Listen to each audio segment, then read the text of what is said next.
How to use Notion effectively for work. Notion is one of those tools that look powerful the moment you open it, but also overwhelming at the same time. Most people don't struggle because Notion is complicated. They struggle because they try to use everything at once. All the databases, dashboards, and templates with automations, all before they've even figured out what they actually want. In this video, I will show you how to use Notion effectively for work by keeping it simple, intentional, and focused on outcomes instead of aesthetics. This isn't about building the perfect system, it's about building the one you'll actually use every day. The biggest mistake people make is creating too many pages too early. Instead, you start with one central page. You can simply name this as Work Hub or just simply Work. I'm gonna name it Work Hub. And in these suggestions, you can see databases, meeting notes, or even adding a form or Figma templates if you can connect your Figma to Notion. You're simply going to create one database and you are going to store most of your information and important documents in here, like your daily task, your project details, and your ideas that you are going to need later for creative thinking. Nothing fancy, just enough structure so you always know where to go when you open Notion.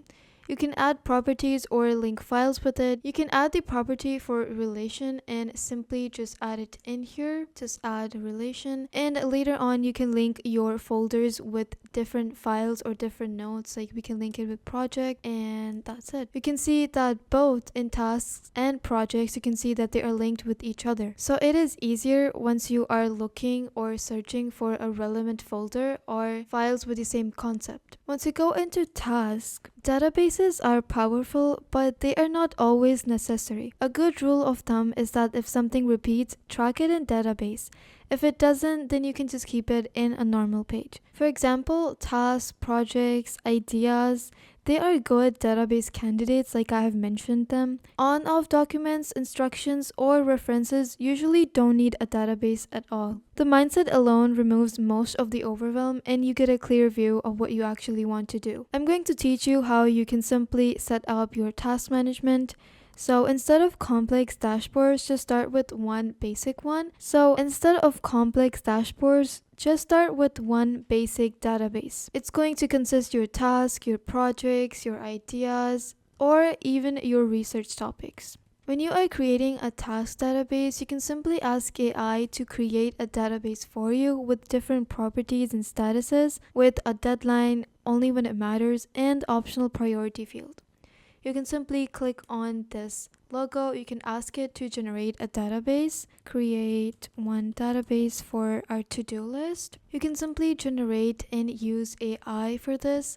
Usually when you are working in Notion, you can ignore the AI, but it acts as a great helper and it is there to generate your ideas into life. Just in a few seconds, it's going to create a database for us and drop the link and you can see it on your main dashboard like this. You simply click on this and it is going to take you to the task folder. Later, you can just link it with this or we're simply going to click on this and you can see that I created a blank database with a status and a deadline. You can simply add your new task like creating a new script, or designing a new logo. Your task list should always answer one question quickly, that is, what do I need to work with on next?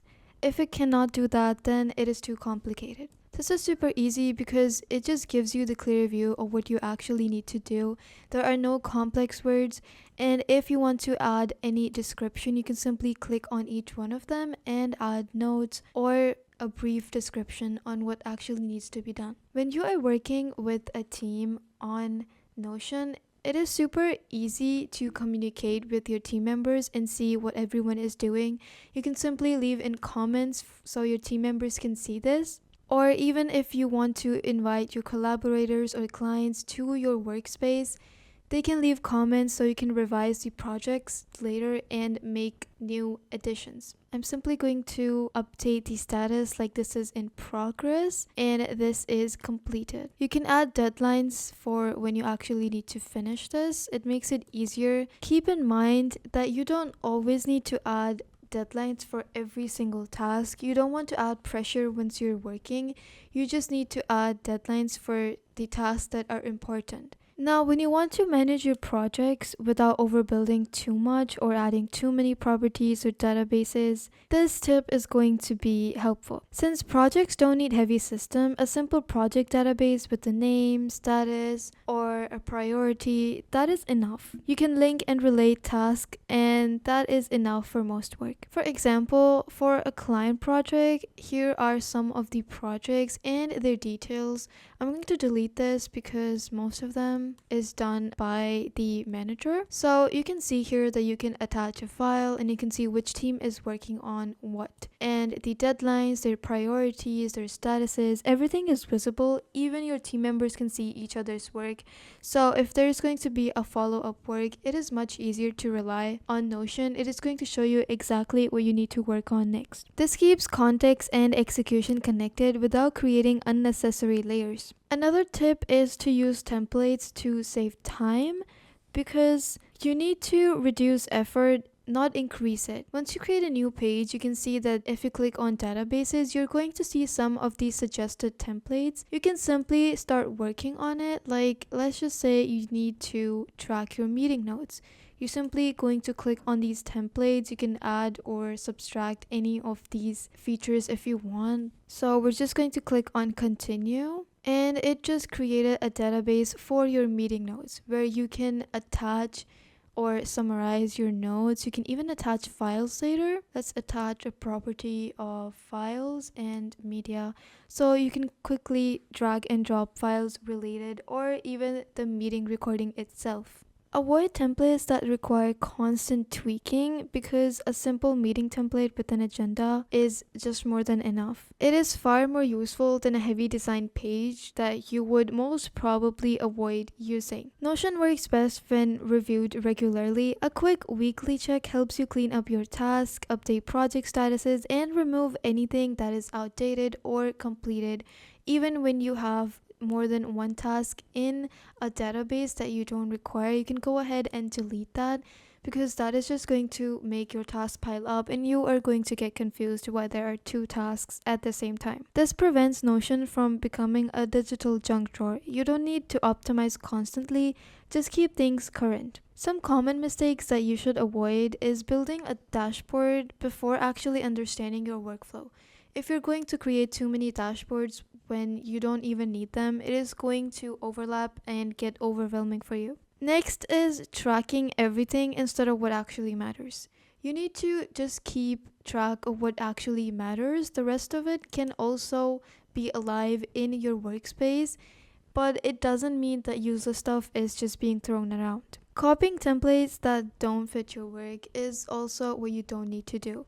If you're just going to use templates for your workspace, most of the time you don't need to add templates just because they look aesthetically pleasing. You need to actually get your work done, so pick a template that best suits your workflow. Also, avoid spending more time organizing than working. If Notion feels heavy, you should simplify it first and then start working. Using Notion effectively for work isn't about features, it is about clarity. When your system is clear, Notion becomes a quiet support tool instead of a distraction. Start small, let your system grow naturally, and focus on using Notion to move work forward, not to manage it endlessly. Before we wrap up, remember this: productivity tools are meant to support your work, not replace it.